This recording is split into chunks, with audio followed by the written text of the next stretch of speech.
आगा हशर कश्मीरी दियाँ सतरा ने के घर मेहरबां आते हैं जलवा नुमाई को ज़र्रों को चाहिए कि चलें पेशवाई को। यानी कि अज जिस शख्सियत नूं असीं तुहाडे रूबरू कर रहे हैं वो आफताब की तरह आसमान के उत्ते चमकते ने अपने काम करके। अज साडे कोल चंडीगढ़ तो उचेचे तौर पर पहुँचे ने बलकार सिद्धू जी। आप दा नाम बहुत वड्डा है और जे मैं इन्हां दे कम्मां दी लिस्ट पढ़नी शुरू करा तो शायद पूरा प्रोग्राम ना बल्कि पूरी शाम इन्हां दे नाम हो जाए। फिर भी थोड़ा जिहा तारुफ मैं इन्हां दा तुहाडे नाल ज़रूर करवाना चाहांगा। आप डायरैक्टर के तौर पर सेवावां दे चुके ने टैगोर थिएटर दे विच। आप साबका असिस्टेंट डायरैक्टर के तौर पर सेवावां दे चुके ने भाषा विभाग दे विच। इन्हां सेवावां दे नाल नाल बहुत सारियां पंजाब दीयां उग्गियां मन्नियां परमन्नियां संस्थावां दे विच भी आप वख-वख शोबियां दे विच अपनियां सेवावां दे भी रहे ने और दित्तियां भी ने। जिन्हां दे विच जे मैं गल करां तां इप्टा चंडीगढ़, पंजाबी लेखक सभा और इहदे नाल पंजाबी कला केंद्र इहदे विच भी आप सेवावां दे रहे ने। और इस तो भी वध के इस वेले ये वाइस चेयरमैन संगीत नाटक अकैडमी जिहड़ी चंडीगढ़ दी है उत्थे बतौर सेवावां दे रहे ने। बलकार सिद्धू जी बहुत बहुत स्वागत साडे स्टूडियो दे विच। तुसीं अज विशेष तौर पर पहुंचे हो चल के, मैं तहे दिलों तुहाडा स्वागत करता। बहुत बहुत शुक्रिया जी। ते मैं भी जिया आखदा डी पंजाबी वेख रहे गल्लां ते गीत दे सारे नाजरीन वेखण वाले दर्शकों का बाकी तुहाडा तां गुरिंदर जी खास तौर दे उत्ते जी। असीं हुण जदों तुहाडे बारे गल करदे हां तां ओह तंद फड़नी लभदा भी कित्थों शुरू करिए। ते मेरे ख्याल च जिन्नियां तुसीं सेवावां दे रहे हो और जदों बंदा रिटायर हो जाता है तो बंदा समझदा भी रिटायर हो गया हुण, पर तुसीं उस तो बाद होर ज़्यादा एक्टिव होर ज़्यादा कार्यशील हो गए हो। कि ये कला दे नाल जुड़ाव है, इसे करके तुहानूं एडी उत्साह एडी ऊर्जा एडी एनर्जी तुहानूं मिलदी है? जो तक सेवावां देण दा जी वो तां कहंदे करन करावण आपे आप मानस के किछ नाही हाथ। तो उहदी मेहर रहमत आ कि वो खाकसार कोलों थोड़ी बहुती खिदमत लै रहा है। ते पर जिहड़ी तो तक ऊर्जा की गल आ, ऊर्जा तां साडे मैनूं लगदा भी पंजाबियां दे विच गुरु महाराज वालों वरोसाई आ हमेशा चढ़दियां कलां च रहना। तो वो भावें आपां वेख्या होगा गुरु घरां दे विच भी कि भावें किसी दी मौत होवे उहदा भोग होवे ते भावें किसी दे जन्म की खुशी होवे विआह की खुशी होवे ते आनंद साहब दा पाठ बकायदा हुंदा ही हुंदा है। सो वो इस करके चढ़दियां कलां च रहण ते अपने आप च ऊर्जा आई रहिंदी है। ते बाकी जो तक कलावां तो ऊर्जा लैण दी है वो बंदा सारी उम्र सिखदा ही रहिंदा। बिल्कुल। तो असीं हाले भी अपने आप नूं विद्यार्थी सिख्यार्थी समझदे हां। तो इस करके जदों ये अंदर जज्बा आ तो फिर ऊर्जा तो फिर आ ही जाती है जी। वाह, तुसीं पंजाबी दे नाल खास प्यार करदे हो, पंजाबी दे विच तुहाडी तरबियत भी है और भाषा विभाग दे तुसीं डायरैक्टर असिस्टेंट डायरैक्टर भी रहे हो। किवें अपने सफ़र की शुरुआत तुसीं देखदे हो कि कला दे नाल और भाषा विभाग दे नाल जदों तुसीं सेवावां दे रहे सी ते कित्थों तुहानूं ये लगा कि हाँ असीं हुण इसे सफ़र नूं अगे तोरीए? जी, वो इस तरह सी कि मैं पहला government of India ministry of labour they which labour bureau च बतौर इन्वेस्टिगेटर काम कर रहा सीगा। तो हिंदुस्तान के मुख्तलिफ सूबियां विच जाण दा इतफाक हुंदा सीगा।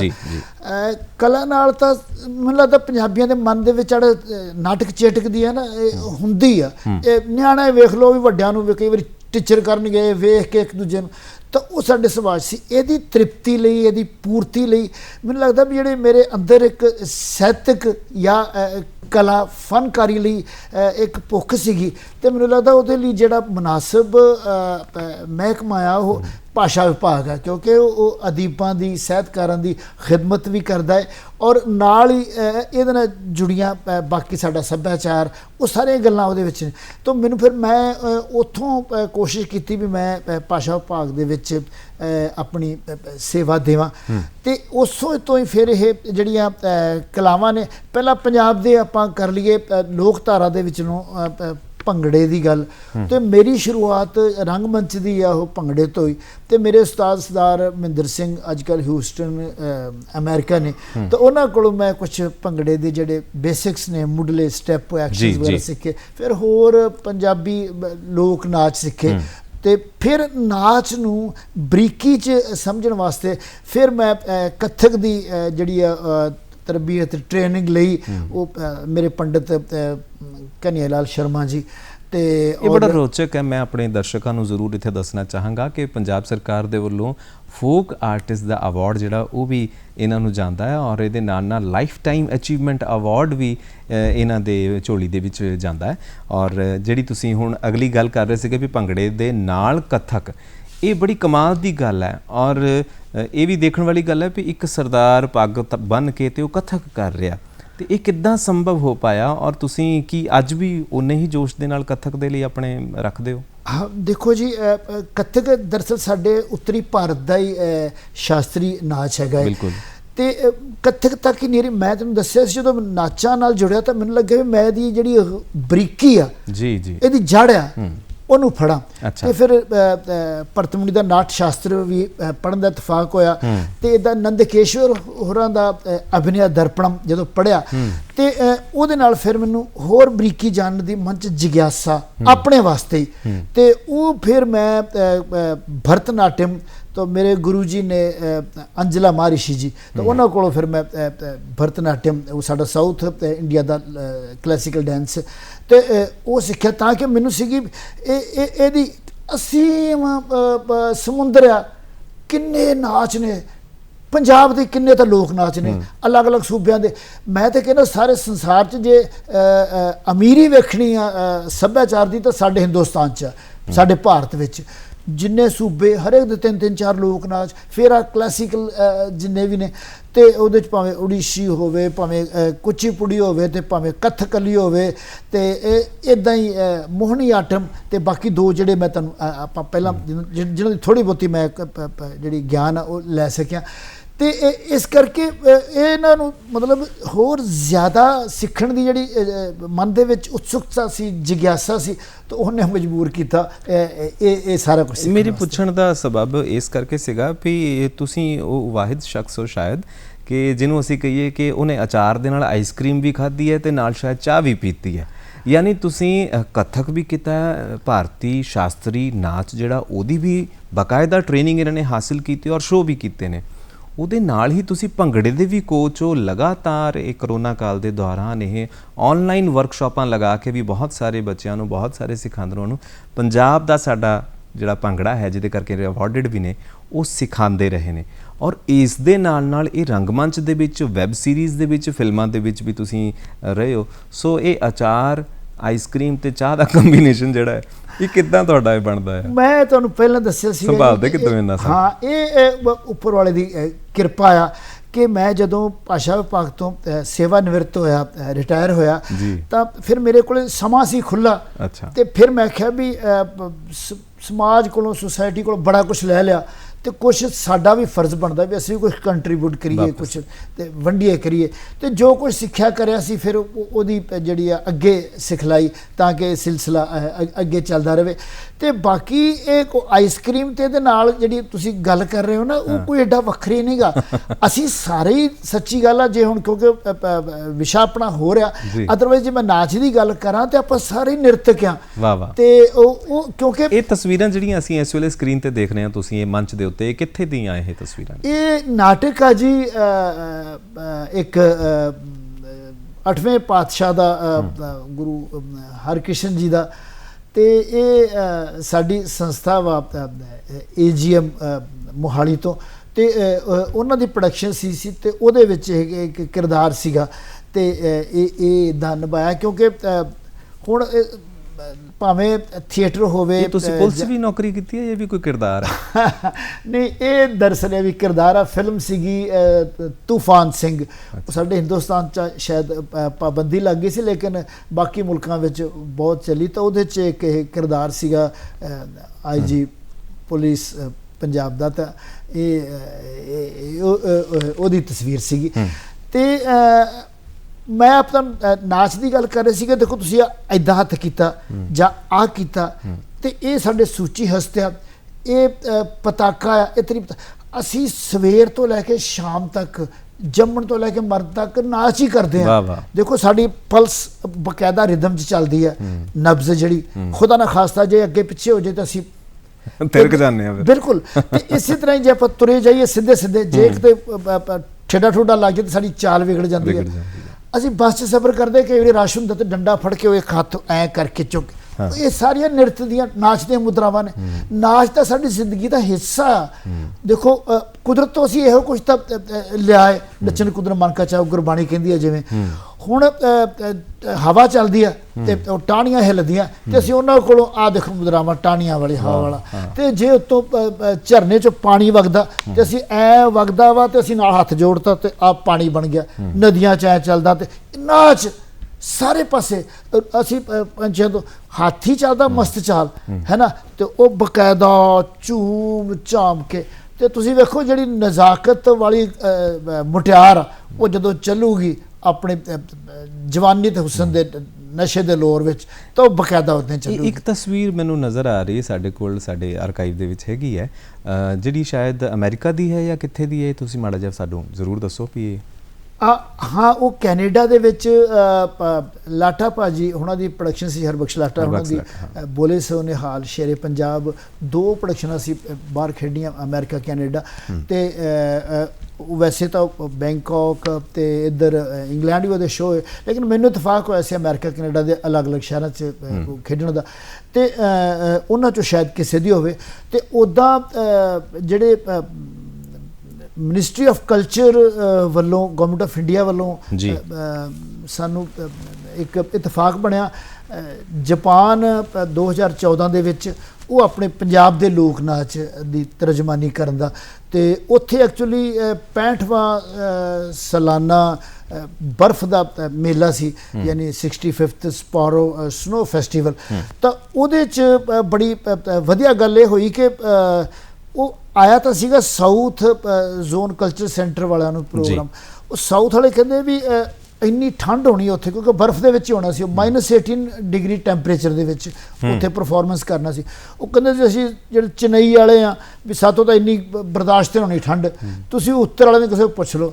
ਪੰਜਾਬੀਆਂ ਦਾ ਸੁੱਖ ਨਾਲ ਇਹ ਆ ਮੁਹਾਂਦਰਾ ਕਿ ਉਹ ਰੱਜ ਕੇ ਠੰਡ ਹੰਡਾਉਂਦੇ ਆ, ਤੇ ਰੱਜ ਕੇ ਗਰਮੀ, ਤੇ ਰੱਜ ਕੇ ਮੀਂਹ, ਉਹ ਸਾਰਾ ਕੁਝ। ਤੇ ਇਸੇ ਕਰਕੇ ਪੰਜਾਬੀ ਤੇ ਉਹ ਆਲੂ ਵਾਲੀ ਗੱਲ ਆ ਕਿ ਦੁਨੀਆ ਦੇ ਕਿਸੇ ਮੁਲਕ 'ਚ ਛੱਡ ਦਿਓ, ਭਾਵੇਂ ਠੰਡ ਅੰਤਾਂ ਦੀ ਹੋਵੇ ਤੇ ਭਾਵੇਂ ਗਰਮੀ ਅੰਤਾਂ ਦੀ ਹੋਵੇ, ਐਡਜਸਟ ਹੋ ਜਾਂਦੇ ਆ। ਤੇ ਉਹ ਸਾਨੂੰ ਫਿਰ ਅਸੀਂ ਉਹ ਸੰਗੀਤ ਨਾਟਕ ਅਕੈਡਮੀ ਦਿੱਲੀ ਵਾਲਿਆਂ ਨੇ ਫਿਰ ਸਾਡਾ ਟਰਾਇਲ ਲਿਆ, ਤੇ ਚਲੋ ਟਰਾਇਲ 'ਚੋਂ ਪਾਸ ਹੋ ਗਏ। ਤਾਂ ਫਿਰ ਸਾਨੂੰ ਜਾਪਾਨ ਉੱਥੇ ਉਹਨਾਂ ਨੇ ਭੇਜਿਆ, ਤੇ ਉਹਦੇ 'ਚ ਬਰਫ਼ ਦਾ ਥੱਲੇ ਸਟੇਜ ਸੀਗਾ ਤੇ ਉੱਪਰੋਂ ਸਨੋਫਾਲ ਹੋ ਰਹੀ ਸੀਗੀ, ਪਿੱਛੇ ਬਰਫ਼ ਸੀ, ਤੇ ਉਹ ਅਸੀਂ ਕੱਪੜੇ ਪਾ ਕੇ ਉੱਪਰ ਭੰਗੜੇ ਦੀ ਡਰੈਸ ਪਾ ਕੇ ਤੇ ਬਕਾਇਦਾ ਉੱਥੇ ਲੋਕ ਨਾਚ ਦੀ ਪ੍ਰਦਰਸ਼ਨ ਕੀਤਾ। ਇੱਕ ਕਮਰਾ ਬਣਾ ਰੱਖਿਆ ਸੀ ਉਹਨਾਂ ਨੇ ਸੀ ਵੀ ਉਹ ਕਹਿੰਦੇ 10 ਮਿੰਟ ਦੀ ਪਰਫਾਰਮੈਂਸ ਤੋਂ ਬਾਅਦ ਤੁਸੀਂ ਉਸ ਕਮਰੇ 'ਚ ਉਹ ਹੀਟਰ ਵਾਲਾ ਸੀ ਵੀ ਹੀਟ ਜਾਇਓ। ਲੇਕਿਨ ਸਾਡੇ ਮੁੰਡਿਆਂ ਦੀ ਵੇਖੋ ਗੱਲ ਵੀ ਉਹ ਜਦੋਂ ਖਤਮ ਹੋਈ ਪਰਫਾਰਮੈਂਸ, ਉਹ ਪਰਾਂ ਜਾ ਕੇ ਕਈਆਂ ਜੇ ਲੈ ਕੇ ਤੇ ਬਰਫ਼ ਇੱਕ ਦੂਜੇ ਦੇ ਸੁੱਟਣ ਤੇ ਗੋਲੇ ਆ ਸੁੱਟਣ। ਉਹ ਸਾਰੇ ਜਿੰਨੇ ਨਾਜ਼ਰੀਨ ਸੀਗੇ ਯੂਰਪ ਤੋਂ ਆਏ, ਗੋਰੇ ਗੋਰੀ, ਉਹ ਬੜੇ ਹੈਰਾਨ ਹੋਣ ਵੀ ਇਹ ਬੰਦੇ ਕਿੱਦਾਂ ਦੇ ਆ, ਵੀ ਅਸੀਂ ਤਾਂ ਠਰੂ ਆ ਤੇ ਇਹ ਇੱਕ ਦੂਜੇ ਦੇ ਬਰਫ਼ ਦੇ ਗੋਲੇ ਮਾਰਨ ਦੇ। ਤਾਂ ਇਹ ਪੰਜਾਬੀਆਂ ਦੇ ਪਿੰਡਿਆਂ ਦੇ ਵਿੱਚ ਆਪਾਂ ਇੱਕ ਨਾ ਉਹ ਹੈ, ਕਿਸੇ ਨੇ ਕਿਹਾ ਕਿ ਜ਼ਮੀਨੋ ਆਸਮਾਂ ਕੀ ਕੁव्वतों को नापने वाले बता देखा भी है कभी तूने खुद अपने अंदर झांक के। ਤੁਸੀਂ ਪੂਰੀ ਦੁਨੀਆ ਲਗਭਗ ਘੁੰਮੀ ਹੈ, ਸਾਰੇ ਪਾਸੇ ਦੇਖਿਆ ਹੈ, ਪਰ ਦਿਲੀ ਸਕੂਨ ਜਿਹੜਾ ਹੈ ਉਹ ਤੁਹਾਨੂੰ ਕਿੱਥੇ ਮਿਲਦਾ ਹੈ? ਭੰਗੜੇ ਦੀਆਂ, ਲੋਕ ਨਾਚ ਦੀਆਂ ਵਰਕਸ਼ਾਪਾਂ ਲਗਾ ਕੇ ਮਿਲਦਾ ਹੈ, ਰੰਗਮੰਚ ਦੇ ਉੱਤੇ ਜਦੋਂ ਤੁਸੀਂ ਸਟੇਜ 'ਤੇ ਚੜ੍ਹਦੇ ਹੋ ਉਦੋਂ ਮਿਲਦਾ ਹੈ, ਜਾਂ ਕਿਸੇ ਦੀ ਤੁਸੀਂ ਕਿਤਾਬ ਵੀ ਲਿਖਦੇ ਹੋ, ਲਿਖਣ ਦੇ ਵਿੱਚ ਤੁਹਾਨੂੰ ਜ਼ਿਆਦਾ ਸਕੂਨ ਮਿਲਦਾ ਹੈ, ਜਾਂ ਕਿ ਉਸ ਤੋਂ ਬਾਅਦ ਤੁਸੀਂ ਉਰਦੂ ਦੀ ਵੀ ਇੱਕ ਡਿਪਲੋਮਾ ਔਰ ਸਾਰਾ ਕੁਝ ਕੀਤਾ ਹੈ, ਬੜੇ ਸੋਹਣੇ ਲਫ਼ਜ਼ ਤੁਸੀਂ ਇਸਤੇਮਾਲ ਕਰ ਰਹੇ ਹੋ। ਕਿੱਥੇ ਤੁਹਾਨੂੰ ਜਾ ਕੇ ਲੱਗਦਾ ਹੈ ਕਿ ਬਲਕਾਰ ਨੂੰ ਇੱਥੇ ਜਾ ਕੇ ਸਭ ਤੋਂ ਜ਼ਿਆਦਾ ਸਕੂਨ ਮਿਲਦਾ? ਤੁਸੀਂ ਬੜਾ ਵਧੀਆ ਸਵਾਲ ਪੁੱਛਿਆ, ਲੇਕਿਨ ਮੈਨੂੰ ਇਉਂ ਲੱਗਦਾ ਬਈ ਜੇ ਕਿਸੇ ਮਾਂ ਨੂੰ ਪੁੱਛਿਆ ਜਾਵੇ ਨਾ ਵੀ ਤੈਨੂੰ 3-4 ਨਿਆਣਿਆਂ 'ਚੋਂ ਕਿਹੜਾ ਨਿਆਣਾ ਜ਼ਿਆਦਾ ਸੋਹਣਾ ਲੱਗਦਾ, ਤੇ ਉਹ ਉਹਦੇ ਵਾਸਤੇ ਤਾਂ ਸਾਰੇ ਚੰਗੇ ਆ ਬਿਲਕੁਲ। ਤੇ ਹਰ ਇੱਕ ਦਾ ਹੁਣ ਜਿਹੜਾ ਲੋਕ ਨਾਚ ਨੇ ਤੇ ਉਹਨਾਂ ਦਾ ਅਦਾਰਾ ਆਪਣਾ ਤੇ ਇਦਾਂ ਹੀ ਜਿਹੜਾ ਹੈਗਾ ਆ ਥੀਏਟਰ ਰੰਗਮੰਚ, ਸੋ ਇਹ ਸ਼ੋਭਾ ਆਪਣਾ, ਫਿਲਮਾਂ ਵਾਲਾ ਟੀਵੀ ਵਾਲਾ ਇਹ ਵੱਖਰਾ ਹੈ। ਤੇ ਆ ਲਿਖਣ ਪ੍ਰਕਿਰਿਆ ਵਾ ਜਿਹੜੀ ਤੇ ਇਹਦਾ ਆਪਣਾ ਰੰਗ ਹੈ ਤੇ ਆਪਣਾ ਨਜ਼ਾਰਾ ਹੈ। ਸੋ ਮੈਨੂੰ ਤਾਂ ਲੱਗਦਾ ਵੀ ਜਿੰਨੀ ਕੁ ਮਹਾਰਾਜ ਨੇ ਸਮਰੱਥਾ ਬਖਸ਼ੀ ਆ ਤੇ ਇਹਨੂੰ ਐਕਸਪਲੋਰ ਕਰ ਲੈਣਾ ਚਾਹੀਦਾ। ਨਿੱਕੀ ਜਿਹੀ ਤਾਂ ਜ਼ਿੰਦਗੀ ਆ ਤੇ ਇਹਦੇ ਵਿੱਚ ਜੇ ਕਿਤੋਂ ਚਿਣ ਕਿਸੇ ਪਾਸਿਓਂ ਚਾਨਣ ਦੀ, ਗਿਆਨ ਦੀ ਜਾਂ ਲੋਕ ਭਲਾਈ ਦੀ, ਲੋਕ ਵਿਰਸੇ ਦੀ ਕਿਤੋਂ ਮਿਲਦੀ ਆ ਤਾਂ ਇਸਤੇਮਾਲ ਕਰਨੀ ਚਾਹੀਦੀ। ਅੱਛਾ, ਇੱਕ ਮੈਂ ਦਰਸ਼ਕਾਂ ਨਾਲ ਹੋਰ ਸਾਂਝ ਪਾਉਣਾ ਚਾਹਾਂਗਾ ਕਿ ਸਾਡੇ ਕੋਲ ਅੱਜ ਬਲਕਾਰ ਸਿੱਧੂ ਜੀ ਜਦੋਂ ਮੌਜੂਦ ਨੇ ਤਾਂ ਇਹ ਜਦੋਂ ਟੈਗੋਰ ਥੀਏਟਰ ਦੇ ਵਿੱਚ ਬਤੌਰ ਡਾਇਰੈਕਟਰ ਦੇ ਤੌਰ 'ਤੇ ਸੇਵਾਵਾਂ ਦੇ ਰਹੇ ਸੀ ਤੇ ਇਹਨਾਂ ਨੇ ਇੱਕ ਨਵੇਕਲਾ ਫੈਸਲਾ ਲਿਆ ਕਿ ਕਲਾਕਾਰਾਂ ਨੂੰ ਰਿਹਰਸਲ ਦੇ ਲਈ ਜਿਹੜੀ ਜਗ੍ਹਾ ਚਾਹੀਦੀ ਹੁੰਦੀ ਸੀ, ਜਿਹਦੇ ਵਾਸਤੇ ਉਹਨਾਂ ਨੂੰ ਪੇਮੈਂਟ ਕਰਨੀ ਪੈਂਦੀ ਸੀ, ਪੇ ਕਰਨਾ ਪੈਂਦਾ ਸੀ, ਭੁਗਤਾਨ ਕਰਨਾ ਪੈਂਦਾ ਸੀ, ਰਾਸ਼ੀ ਦੇਣੀ ਪੈਂਦੀ ਸੀ, ਇਹਨਾਂ ਨੇ ਉਹਨੂੰ ਖ਼ਤਮ ਕਰ ਦਿੱਤਾ। ਇਹ ਇੱਕ ਨਵੇਕਲਾ ਜਿਹੜਾ ਸਟੈਪ ਹੈ ਜਿਹਦੇ ਕਰਕੇ ਅੱਜ ਵੀ ਤੁਹਾਨੂੰ ਚੰਡੀਗੜ੍ਹ ਔਰ ਬਾਕੀ ਸਾਰੇ ਲੋਕ ਜਾਣਦੇ ਨੇ, ਪਛਾਣਦੇ ਨੇ ਔਰ ਮਾਣ ਕਰਦੇ ਨੇ ਕਿ ਹਾਂ ਸਾਡੀ ਕੋਈ ਸੁੱਧ ਲੈਣ ਵਾਲਾ, ਸਾਡੀ ਵੀ ਨਬਜ਼ ਪਛਾਣਨ ਵਾਲਾ ਕੋਈ ਆਇਆ। ਇਹ ਕਿੱਦਾਂ ਹੋਇਆ? ਔਰ ਇਹ ਦਰਅਸਲ ਚਲੋ ਜਿਹੜੇ ਇਸ ਗੱਲੋਂ ਯਾਦ ਕਰਦੇ ਤੇ ਉਹਨਾਂ ਦਾ ਵਡੱਪਣ ਆ। ਇਹਦੇ 'ਚ ਮੇਰਾ ਜਿਹੜਾ ਵਾ ਮੇਰੀ ਭੂਮਿਕਾ, ਮੇਰਾ ਰੋਲ ਘੱਟ ਆ ਚੰਡੀਗੜ੍ਹ ਐਡਮਿਨਿਸਟ੍ਰੇਸ਼ਨ ਵਾਲਿਆਂ ਦਾ, ਅਫਸਰਾਂ ਦਾ ਜ਼ਿਆਦਾ, ਤਾਂ ਕਿ ਉਹਨਾਂ ਨੇ ਸਾਡੀ ਇਹ ਗੱਲ ਮੰਨ ਲਈ ਤੇ ਰਿਹਰਸਲ ਵਾਲੀ ਜਗ੍ਹਾ ਦੇ ਦਿੱਤੀ ਉਹਨਾਂ ਨੇ। ਅੱਛਾ, ਤੇ ਇਹ ਪ੍ਰੋਬਲਮਸ ਅਸੀਂ ਕਿਉਂਕਿ ਜਦੋਂ ਪਹਿਲਾਂ ਸਮੱਸਿਆ ਆਉਂਦੀ ਆ ਤੇ ਫਿਰ ਅੱਗੇ ਉਹਨਾਂ ਦਾ ਹੱਲ ਲੱਭਣਾ ਹੁੰਦਾ। ਇਹ ਬੰਦੇ ਦੇ ਸੁਭਾਅ 'ਤੇ ਡਿਪੈਂਡ ਕਰਦਾ ਕਿ ਉਹਨੇ ਸਮੱਸਿਆ ਨੂੰ ਹਾਈਲਾਈਟ ਕਰਨਾ, ਨੈਗੇਟਿਵਿਟੀ ਵਾਲੀ ਗੱਲ, ਜਾਂ ਕਿ ਹੱਲ ਨੂੰ ਹਾਈਲਾਈਟ ਕਰਨਾ। ਬਹੁਤ ਵਧੀਆ। ਤੇ ਉਹ ਪੋਜ਼ਿਟਿਵ ਵਾਲੇ ਪਾਸੇ। ਤੇ ਮੈਨੂੰ ਸੀਗਾ ਵੀ ਵਿਚਾਰੇ, ਕਿਉਂਕਿ ਮੈਂ ਖੁਦ ਵੀ ਹੰਡਾਇਆ ਸੀ ਵੀ ਰਸਲਾਂ ਵਾਲੀ ਜਗ੍ਹਾ ਨਹੀਂ ਮਿਲਦੀ ਤੇ ਵਿਚਾਰੇ ਕਲਾਕਾਰ ਭਟਕਦੇ ਰਹਿੰਦੇ ਆ। ਤੇ ਮੈਨੂੰ ਸੀ ਵੀ ਚਲੋ ਇੱਥੇ ਜੇ ਮਹਾਰਾਜ ਨੇ ਮੌਕਾ ਦਿੱਤਾ ਤੇ ਆਪਣੀ ਬਰਾਦਰੀ ਆ ਸਾਡੀ ਕਲਾਕਾਰਾਂ ਦੀ ਤੇ ਵੀ ਇਹਨਾਂ ਦੀ ਚਲੋ ਖਿਦਮਤ ਮਾੜੀ ਜੀ ਕਰ ਲਈਏ ਵੀ ਆਪਾਂ ਇਹਨਾਂ ਨੂੰ। ਉੱਦਾਂ ਵਿਚਾਰੇ ਕੋਈ ਥੀਏਟਰ MA ਪਾਸ ਕਰਕੇ ਘਰਦਿਆਂ ਦਾ ਪੈਸਾ ਲਵਾ ਕੇ, ਸਾਡਾ ਸਿਸਟਮ ਇਹੋ ਜਿਹਾ ਵਿਚਾਰੇ ਨੂੰ ਰੁਜ਼ਗਾਰ ਨਹੀਂ ਮਿਲਦਾ ਬੁਰਾ, ਤੇ ਵਿਚਾਰੇ ਪੈਟਰੋਲ ਫੂਕ ਕੇ ਕਿੱਦਾਂ ਇੱਥੇ ਪਹੁੰਚਦੇ ਰਸਲ ਕਰਨ ਲਈ, ਮਹੀਨਾ 2 ਮਹੀਨੇ 3 ਮਹੀਨੇ ਰਸਲਾਂ ਕਰਦੇ, ਇੱਕ ਅੱਧਾ ਸ਼ੋਅ ਮਸਾਂ ਮਿਲਦਾ, ਉਹ ਵੀ ਸਪੋਂਸਰਸ਼ਿਪ ਚੱਜ ਨਾਲ ਮਿਲਦੀ ਨਹੀਂ ਮਿਲਦੀ। ਤੇ ਅਸੀਂ ਉਹਦੀ ਹੈਲਪ ਕਿੰਨੀ ਕਰ ਸਕਦੇ ਹਾਂ ਇੱਦਾਂ, ਤੇ ਤਾਂ ਕਰਕੇ ਸਾਨੂੰ ਸੀ ਚਲੋ ਹੋਰ ਨਹੀਂ ਕੁਛ ਤੇ ਅਸੀਂ ਇਹਦੇ 'ਚ ਯੋਗਦਾਨ ਪਾ ਲਈਏ ਤੇ ਇਹਨਾਂ ਦੀ ਰਿਹਰਸਲ ਦੀ ਜਗ੍ਹਾ ਜਿਹੜੀ ਆ ਇਹ ਜਿਹੜੀ ਹੈ ਫ੍ਰੀ ਆਫ ਕਾਸਟ ਮੁਫਤ ਕਰਵਾ ਦਈਏ। ਇੱਦਾਂ ਦੀ ਹੋਰ ਨਿੱਕੀਆਂ ਨਿੱਕੀਆਂ ਫੈਸਿਲਿਟੀਆਂ ਜਿੰਨੀਆਂ ਕੁ ਮੇਰੇ ਉਹਦੇ 'ਚ ਅਧਿਕਾਰ ਖੇਤਰ 'ਚ ਜਾਂ ਇਖਤਿਆਰ ਵਿੱਚ ਸੀਗੀਆਂ ਤਾਂ ਉਹ ਅਸੀਂ ਕੋਸ਼ਿਸ਼ ਕੀਤੀ ਆ ਵੀ ਸਾਡੇ ਬਾਕੀ ਜਿਹੜੇ ਵੀਰ ਭੈਣਾਂ ਨੇ ਰੰਗਮੰਚ ਨਾਲ ਜੁੜੇ ਤੇ ਉਹ ਵੀ ਉਹਨਾਂ ਨੂੰ ਉਹਨਾਂ ਦਾ ਫਾਇਦਾ, ਔਰ ਉਹਦਾ ਫਾਇਦਾ ਹੋਇਆ ਵੀ। ਇੱਦਾਂ ਇੱਕ ਹੋਰ ਇਹਨਾਂ ਨੇ ਨਵੇਕਲਾ ਕੀਤਾ ਸੀਗਾ ਉਪਰਾਲਾ, ਉਹ ਇਹ ਕਿ ਜਿਨ੍ਹਾਂ ਮਹਾਨ ਸ਼ਖਸੀਅਤਾਂ ਦੀਆਂ ਤਸਵੀਰਾਂ ਦੇ ਨਾਲ ਉਹਨਾਂ ਦੇ ਜੀਵਨ ਦੀ ਜਿਹੜੀ ਰੂਪਰੇਖਾ ਲਿਖੀ ਗਈ ਹੈ ਅੰਗਰੇਜ਼ੀ ਦੇ ਵਿੱਚ, ਉਹਨੂੰ ਤੁਸੀਂ ਬਾਕਾਇਦਾ, ਕਿਉਂਕਿ ਤੁਸੀਂ ਪੰਜਾਬੀ ਹੋ, ਪੰਜਾਬੀ ਨਾਲ ਪਿਆਰ ਕਰਦੇ ਹੋ, ਤਾਂ ਉਹਨੂੰ ਤੁਸੀਂ ਪੰਜਾਬੀ ਦੇ ਵਿੱਚ ਵੀ ਟਰਾਂਸਲੇਟ ਕਰਕੇ, ਖੁਦ ਆਪ ਟਰਾਂਸਲੇਟ ਕਰਕੇ ਤੁਸੀਂ ਉਹ ਲਗਵਾਇਆ ਜੀ।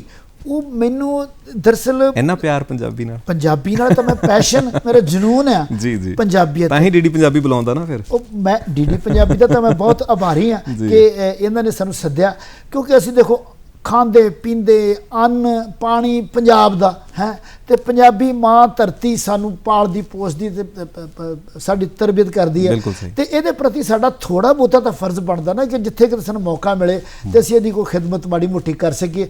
ਇਹ ਤਾਂ ਕੁਛ ਵੀ ਨਹੀਂ। ਹੁਣ ਉੱਥੇ ਅੰਗਰੇਜ਼ੀ ਵਿੱਚ ਸੀ ਸਾਰਾ ਕੁਛ ਲੱਗਾ, ਨੇਮ ਪਲੇਟਾਂ ਵੀ ਤੇ ਦੂਜੀਆਂ ਵੀ ਤੇ ਉਹਦੇ ਬਾਰੇ ਜਾਣਕਾਰੀ ਵੀ। ਤਾਂ ਮੈਂ ਕਿਉਂਕਿ ਭਾਸ਼ਾ ਵਿਭਾਗ ਦੇ ਵਿੱਚ ਕੰਮ ਕੀਤਾ ਹੋਇਆ ਸੀਗਾ ਟਰਾਂਸਲੇਸ਼ਨ ਦਾ ਵੀ, ਤੇ ਮੈਂ ਫਿਰ ਉਹਨਾਂ ਨੂੰ ਪੰਜਾਬੀ ਦੇ ਵਿੱਚ ਤੇ ਨਾਲ ਹਿੰਦੀ ਦੇ ਵਿੱਚ ਵੀ, ਕਿਉਂਕਿ ਹਿੰਦੀ ਸਾਡੇ ਮੁਲਕ ਦੀ ਸੰਪਰਕ ਭਾਸ਼ਾ, ਕਿਉਂਕਿ ਕੌਮੀ ਭਾਸ਼ਾਵਾਂ 'ਚ ਤੇ ਪੰਜਾਬੀ ਵੀ ਸ਼ਾਮਲ ਹੈ, 23-24 ਸਾਡੀਆਂ ਕੌਮੀ ਭਾਸ਼ਾਵਾਂ ਨੇ ਤੇ ਉਹਦੇ ਵਿੱਚ ਪਰ ਹਿੰਦੀ ਸਾਡੀ ਕਿਉਂਕਿ ਜ਼ਿਆਦਾ ਬੋਲੇ ਜਾਣ ਵਾਲੇ, ਤਾਂ ਮੈਨੂੰ ਸੀਗਾ ਵੀ ਚਲੋ ਪੰਜਾਬੀ 'ਚ ਵੀ ਕਰਨਾ ਨਾਲ ਹਿੰਦੀ 'ਚ ਵੀ, ਤੇ ਮੈਂ ਫਿਰ ਪੰਜਾਬੀ 'ਚ ਵੀ ਟਰਾਂਸਲੇਸ਼ਨ ਅਨੁਵਾਦ ਕਰਕੇ, ਉਲੱਥਾ ਕਰਕੇ, ਤਰਜਮਾ ਕਰਕੇ ਤੇ ਨਾਲ ਫਿਰ ਮੈਂ ਹਿੰਦੀ ਵਿੱਚ ਵੀ ਇਹ ਉੱਥੇ ਨੇਮ ਪਲੇਟਾਂ ਲਾਈ। ਲਓ ਹੁਣ ਮੈਂ ਇੱਕ ਹੋਰ ਇਹਨਾਂ ਦੀ, ਜਿੱਦਾਂ ਕਹਿੰਦੇ ਨਾ ਵੀ ਬੜੀਆਂ ਚੀਜ਼ਾਂ ਪੋਸ਼ੀਦਾ ਨੇ ਇਹਨਾਂ ਦੀ ਸ਼ਖਸੀਅਤ ਦੀਆਂ, ਇੱਕ ਹੋਰ ਪਹਿਲੂ ਤੁਹਾਡੇ ਨਾਲ ਸਾਂਝਾ ਕਰਦਾ ਵਾਂ। ਇਹ ਗਾਉਂਦੇ ਵੀ ਬਹੁਤ ਸੋਹਣਾ ਨੇ। ਸੋ ਹੁਣ ਮੈਂ ਚਾਹਾਂਗਾ ਕਿ ਹੁਣ ਤੁਸੀਂ ਕੀ ਸਾਡੇ ਸਾਹਮਣੇ ਸਾਡੇ ਦਰਸ਼ਕਾਂ ਦੇ ਨਾਲ ਸਾਂਝਾ ਕਰੋਗੇ, ਤੁਹਾਡੇ ਮਨ 'ਚ ਕੀ ਆ ਰਿਹਾ। ਉਹ ਤਾਂ ਮੈਂ ਨਹੀਂ ਪੜ੍ਹ ਸਕਦਾ, ਪਰ ਮੈਂ ਜ਼ਰੂਰ ਇਹ ਦਰਖਾਸਤ ਕਰਾਂਗਾ ਔਰ ਸਾਡੇ ਦਰਸ਼ਕਾਂ ਨੂੰ ਵੀ ਚੰਗਾ ਲੱਗੇਗਾ ਜੇ ਤੁਸੀਂ ਕੁਝ ਤਰੰਨੁਮ ਦੇ ਵਿੱਚ ਵੀ ਸਾਡੇ ਨਾਲ ਸਾਂਝਾ ਕਰੋ। ਵਾਹਿਗੁਰੂ। ਨਾਜ਼ਰੀਨ, ਮੈਂ ਕੋਈ ਗਾਇਕ ਤਾਂ ਨਹੀਂ, ਪਰ ਗੁਰਵਿੰਦਰ ਵੀਰ ਦੀ ਮੈਂ ਗੱਲ ਟਾਲ ਨਹੀਂ ਸਕਦਾ ਅਤੇ ਮੈਂ ਕੋਸ਼ਿਸ਼ ਕਰਦਾ। ਅੱਜ ਕੱਲ੍ਹ ਚੱਲ ਰਿਹਾ ਸਾਡਾ ਪੰਜਾਬੀ ਜਾਂ ਦੇਸੀ ਹਿੰਦੁਸਤਾਨੀ ਸਾਉਣ ਦਾ ਮਹੀਨਾ, ਸਾਵਣ, ਅਤੇ ਸਾਉਣ ਦੇ ਵਿੱਚ ਵੈਸੇ ਤਾਂ ਟ੍ਰੈਡੀਸ਼ਨਲੀ ਪਰੰਪਰਾਗਤ ਤੌਰ ਦੇ ਉੱਤੇ, ਰਵਾਇਤੀ ਤੌਰ 'ਤੇ ਬੜਾ ਕੁਛ ਜੁੜਿਆ ਹੈ। ਤੀਆਂ ਜੁੜੀਆਂ ਨੇ ਇਹਦੇ ਨਾਲ, ਸੰਧਾਰੇ ਜੁੜੇ ਆ, ਭੈਣਾਂ ਦਾ ਜਾਣਾ ਵਾ, ਪੀਂਘਾਂ ਝੂੜ, ਕਈ ਕੁਛ ਜੁੜਿਆ। ਲੇਕਿਨ ਅੱਜ ਜਿਸ ਤਰ੍ਹਾਂ ਦਾ ਸਾਡੇ ਮੁਲਕ 'ਚ ਜਿਸ ਤਰ੍ਹਾਂ ਦੇ ਹਾਲਾਤ ਚੱਲ ਰਹੇ, ਕੁਛ ਥੋੜ੍ਹਾ ਜਿਹਾ ਮੈਨੂੰ ਸਾਵਣ ਜਿਵੇਂ ਦਾ ਲੱਗਿਆ, ਮੈਂ ਤੁਹਾਡੇ ਨਾਲ ਸਾਂਝਾ ਕਰ ਰਿਹਾ। ਅੱਖੀਆਂ 'ਚ ਰਾਤ ਲੰਘ ਗਈ ਸਾਵਣ, ਐਤਕੀ ਕਿਹੋ ਜਿਹਾ ਆ ਗਿਆ।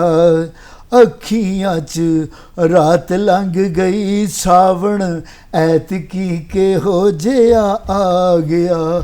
ਗਮਾਂ ਦੀਆਂ ਕੱਤਾਂ ਪੂਣੀਆਂ ਚਰਖਾ, ਤ੍ਰਿੰਜਣੀ ਜਦੋਂ ਦਾ ਮੈਂ ਡਾਲਿਆ।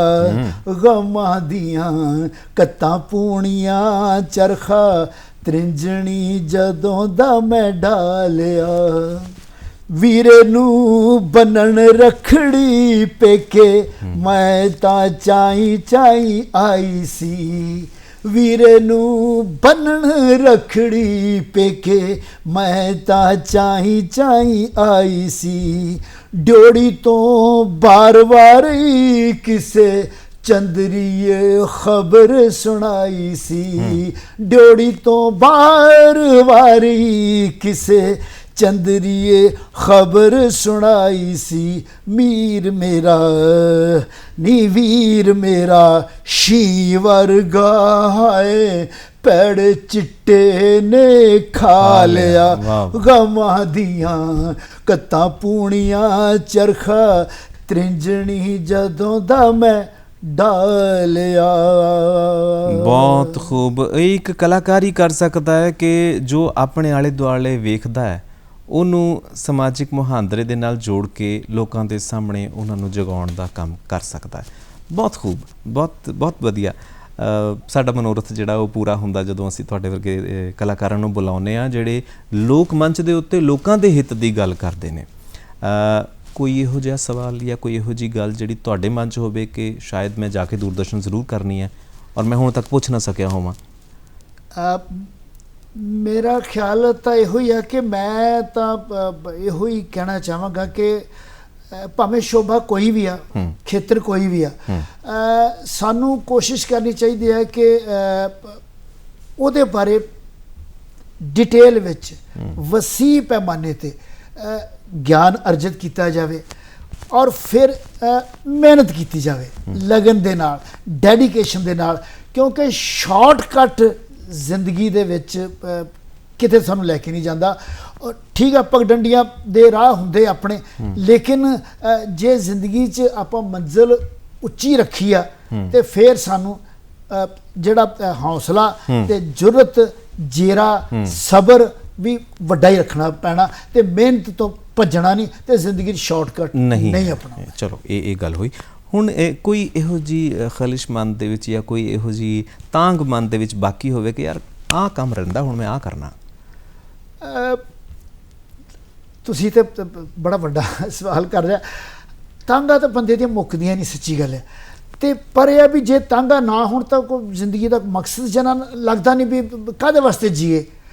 ਤੇ ਕਿਉਂਕਿ ਹੁਣ ਅਸੀਂ ਕਲਾ ਨਾਲ ਜੁੜੇ ਹਾਂ ਤਾਂ ਮੇਰੇ ਮਨ ਵਿੱਚ ਇਹ ਆ ਕਿ ਇਨਸਾਨੀਅਤ, ਭਾਈਚਾਰਾ, ਜਿਹੜਾ ਮਜ਼ਹਬਾਂ, ਧਰਮਾਂ, ਜਾਤਾਂ, ਕੁਜਾਤਾਂ, ਦੇਸ਼ਾਂ, ਹੱਦਬੰਦੀਆਂ ਤੋਂ ਉੱਤੇ ਉੱਠ ਕੇ ਸਮੁੱਚੀ ਮਨੁੱਖਤਾ ਨੂੰ ਆਪਣੇ ਕਲਾਵੇ 'ਚ ਲੈ ਕੇ ਇੱਦਾਂ ਦਾ ਪਿਆਰ ਮੁਹੱਬਤ ਵਾਲੀ ਕੋਈ ਜਿਹੜੀ ਆ ਕਲਾਕਿਰਤ ਉਹ ਬਣਾਈ ਜਾਵੇ ਜਾਂ ਉਹਦੇ ਵਿੱਚ ਹਿੱਸਾ ਲਿਆ ਜਾਵੇ ਤਾਂ ਕਿ ਜਿਹੜਾ ਨਾ ਕੁਦਰਤ ਤੇ ਆਪਾਂ ਇੱਕ ਮੁੱਖ ਹੋ ਕੇ ਤੇ ਸੋਹਣੀ ਤਰ੍ਹਾਂ ਆਪਣਾ ਰਹਿ ਸਕੀਏ, ਆਉਣ ਦਾ ਸਕਾਰਤ ਕਰੀਏ ਜਿਉਣਾ। ਸਾਡੇ ਕੋਲ ਦੂਰਦਰਸ਼ਨ ਦੇ ਆਰਕਾਈਵ ਦੇ ਵਿੱਚ ਇੱਕ ਗੀਤ ਸੀਗਾ ਕਿ ਅਸੀਂ ਸਾਂਝਾਂ ਪਾ ਕੇ ਪਿਆਰ ਦੀਆਂ ਮੰਗਦੇ ਹਾਂ ਖੈਰਾਂ ਯਾਰ ਦੀਆਂ। ਸੋ ਤੁਸੀਂ ਵੀ ਇਹ ਖੈਰਾਂ ਦਾ ਸੁਨੇਹਾ ਸਾਡੇ ਨਾਲ ਸਾਂਝਾ ਕੀਤਾ। ਚੰਡੀਗੜ੍ਹ ਤੋਂ ਚੱਲ ਕੇ ਤੁਸੀਂ ਸਾਡੇ ਕੋਲ ਸਾਡੇ ਸਟੂਡੀਓ ਦੇ ਵਿੱਚ ਪਹੁੰਚੇ, ਇੰਨੀ ਖੂਬਸੂਰਤ ਜਾਣਕਾਰੀ ਸਾਡੇ ਨਾਲ ਔਰ ਸਾਡੇ ਦਰਸ਼ਕਾਂ ਦੇ ਨਾਲ ਸਾਂਝੀ ਕੀਤੀ। ਮੈਂ ਦਰਖਾਸਤ ਤੁਹਾਨੂੰ ਇਹੀ ਕਰਨੀ ਲਾਸਟ ਦੇ ਵਿੱਚ ਕਿ ਸਮਾਂ ਥੋੜ੍ਹਾ, ਪਰ ਅਸੀਂ ਫਿਰ ਚਾਹਾਂਗੇ ਕਿ ਤੁਸੀਂ ਦੁਬਾਰਾ ਵੀ ਸਾਡੇ ਕੋਲ ਇਸੇ ਤਰੀਕੇ ਦੇ ਨਾਲ ਜ਼ਰੂਰ ਆਉਂਦੇ ਰਹੋ। ਅੱਜ ਇੰਨੇ ਥੋੜ੍ਹੇ ਜਿਹੇ ਸਮੇਂ 'ਚ ਤੁਸੀਂ ਇੰਨਾ ਸਾਰਾ ਕੁਝ ਸਾਡੇ ਨਾਲ ਸਾਂਝਾ ਕੀਤਾ, ਤੁਹਾਡਾ ਬਹੁਤ ਬਹੁਤ ਧੰਨਵਾਦ। ਬਹੁਤ ਬਹੁਤ ਸ਼ੁਕਰੀਆ। ਬਹੁਤ ਬਹੁਤ ਸ਼ੁਕਰੀਆ ਤੁਹਾਡਾ DD ਪੰਜਾਬੀ ਵਾਲਿਆਂ ਦਾ, ਔਰ ਖ਼ਾਸ ਤੌਰ 'ਤੇ ਨਾਜ਼ਰੀਨ ਤੁਹਾਡਾ ਸਾਰਿਆਂ ਦਾ ਕਿ ਤੁਸੀਂ ਇੰਨੀ ਦੇਰ ਮੈਨੂੰ ਬਰਦਾਸ਼ਤ ਕੀਤਾ। ਜੀ ਸ਼ੁਕਰੀਆ। ਬਹੁਤ ਸ਼ੁਕਰੀਆ। ਬਹੁਤ